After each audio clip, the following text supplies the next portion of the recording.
Hey guys, welcome to the studio's back room. Hopefully I can make this video before somebody walks in and my client comes in. But anyway, I've been, on the internet talking to people, with all the stupid drama and stuff going on. And a lot of people are going to like Social Repose's page and telling him to kill himself. And there's all these like, of course, it's a little bit to do with age, but a lot of the kids are like, oh my god, never say that to anyone, you never know, they might kill themselves because of that. And this sounds harsh, but I am blunt and I'm honest in how I feel.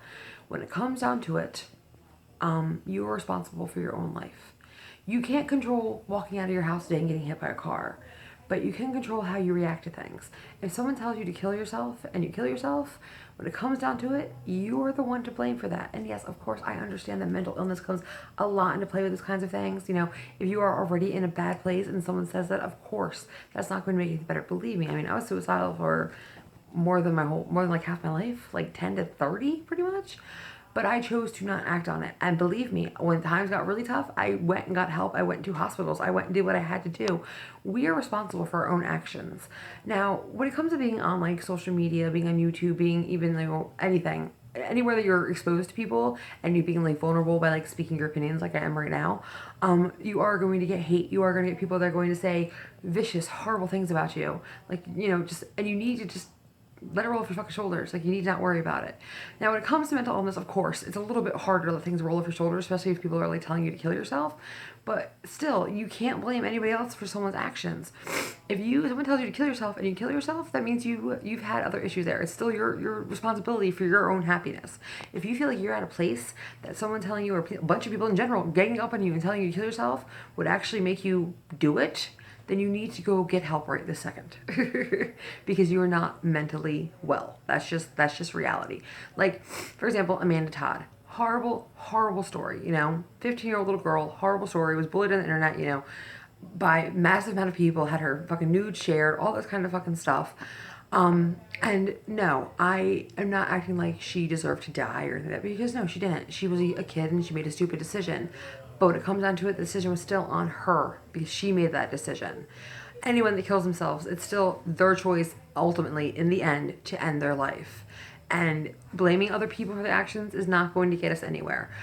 With Amanda Todd, the only thing I could really say is get away. You have to get away. Go to a hospital. If you feel that unsafe, you have to go to a hospital. But I sort of feel sometimes when you get to that point where you want to kill yourself, you're not going to a hospital. That's why so many people that do kill themselves successfully, like Robin Williams, people are shocked by, because they don't tell anyone about it. You won't know they want to kill themselves. And yeah, you never know someone's, how they're doing in their head. And you never know if, your mean word might push them over the edge. And it's a horrible thing. But it's still, the blame still lies upon them for killing themselves. And I know it sounds harsh, and I know I sound like a fucking horrible human being, and I don't mean to come off that way. I just feel like, you have to sort of take responsibility for your own actions. If you are that uncomfortable and that unstable in your life where you feel unsafe in your own, by yourself, then you need to go to a hospital. You need to go get help. You need to be proactive on your own mental health. And it's easy to blame others. It's easy to blame, well, they bullied me and they were mean to me and all that stuff. But when it comes down to it, you are letting it affect you, or you are not seeking the help or seeking a support system or seeking a way to not let it destroy you. You are in control of your happiness, a good amount of it. Some things you can't control, but you can control your reactions to it. And just because someone on the internet tells you to kill yourself does not mean you have to kill yourself. And yeah, saying kill yourself on the internet is really fucking pathetic. Like, that's a pathetic thing. But a lot of things on the internet are very fucking pathetic. And those people usually are just trolling. They don't want the person to die. They're just saying it to be an asshole. And people are reacting to it and be like, oh my god, don't say that. It's just making it fucking... They're getting the attention they obviously didn't get, and that's why they started being a fucking internet troll to begin with. But when it comes down to it, like, you are in control of your own happiness. You are in control of how you react to things.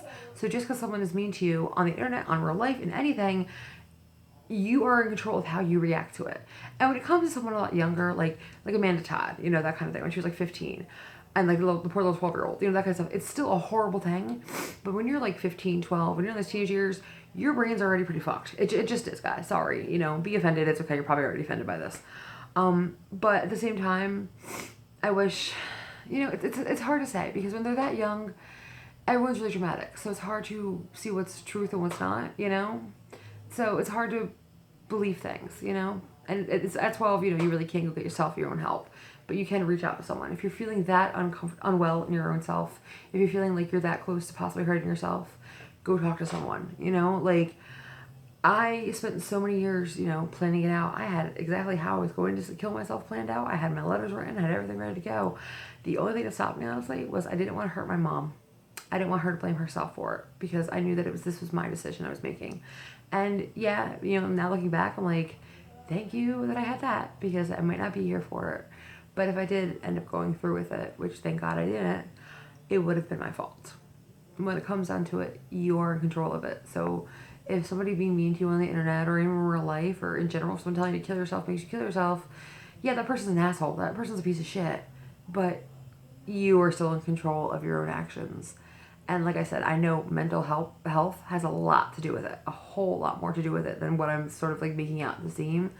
But still, you are in control of your mental health. You are in control of your actions. You are in control of your life.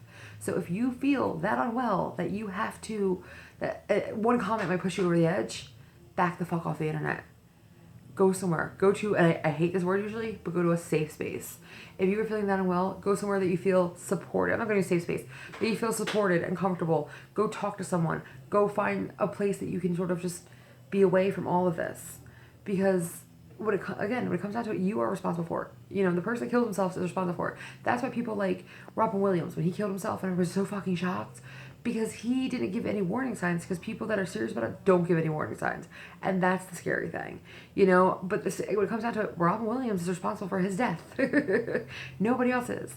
If anybody who kills themselves, they're responsible for it. At the same time, you know, it would be nice if people were a little bit nicer to each other, but we can't expect people to change for all of us. We need to be the change in ourselves. You know, if you are not happy with your life, if you're not happy with the way things are going, you need to change it, and you need to take even as baby steps into making yourself happy. You need to. I know sometimes it seems like there's no light at the tunnel, and this is like, you know, your life is always going to be a pit of fucking shit. Believe me, I definitely understand that mentality, but you are in control of making sure that isn't a pit of shit forever.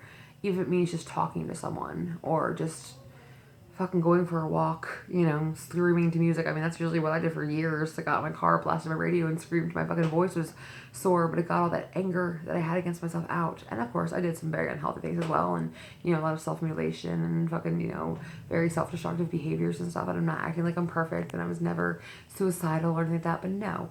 But at the same time, if I did end up killing myself, it would have been my fault, and my fault only. Okay, guys, take care of yourself. And try to be nice to people.